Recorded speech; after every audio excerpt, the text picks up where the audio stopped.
So we are just about halfway through here, and all these are really interesting, but I know I was getting a little antsy in my chair, so why don't we go ahead and stand up and stretch out a little bit.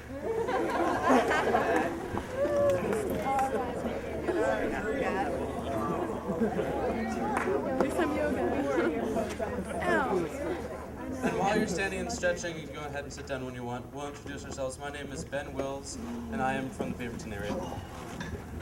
My name's Phoebe Udo, and I'm from Eugene. My name is Gabe Pedagorski, and I'm from Portland. My name is Brandon Sarath, and I'm from Portland.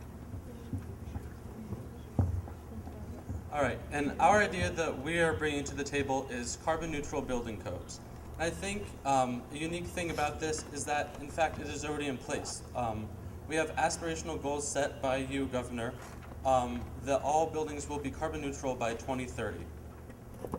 But at least the four of us thought that that isn't quite enough. We can't just have an aspirational goal that we hope that people will motivate themselves to attain. We need to have regulations set in place so that we have definitively better buildings, more efficient buildings, and this is how we're going to do it. We're going to take the aspirational goals that we have, we're going to put them into binding law. There's two different tacks that we're going to take.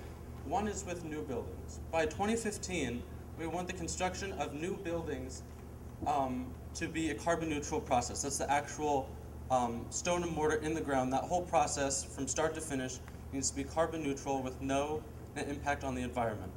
And with the technology at its current state or at the 2015 state, that's going to be fairly expensive. So we can have government subsidies to help defray some of those costs. And as the years go on, technology is going to improve, and that is going to be cheaper to do. Carbon neutral building is going to be cheaper. So as those costs go down, government subsidies can also go down in an equal fashion. And then by 2020, new buildings should be carbon neutral. And just like with the 2015 standard, that is going to be tough to reach. But the government can help, again, with subsidies, because the 2020 buildings are going to be expensive. For the 2025, 2030 buildings, those are going to be less and less expensive to create carbon neutral, and the government can have less and less of a hand in that. Building new buildings is a very environmentally taxing process by itself. Even if we're building LEED Platinum or carbon neutral buildings, it still taxes the environment. So one part of the solution is to use existing buildings that we have. We have many, many beautiful historic buildings in Portland and throughout the rest of the state, and we should keep those buildings in place. By 2010, the buildings that we are renovating should be LEED Platinum.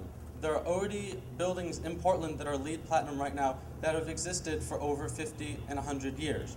So this is something that can be done, but by 2010 we should make it law. And just like with these things, we can have government subsidies to help with that.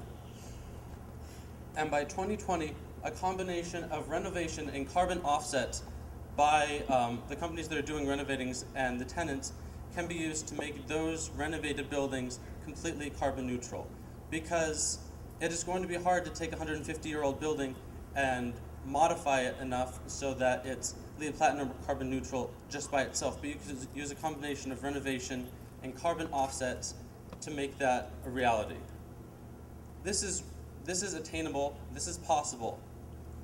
We have started doing this with our aspirational goals, which is great. I really appreciate your work for that, Governor. But we can turn that aspirational goal into binding law, and this is how we can do it. Thank you. Activate the league.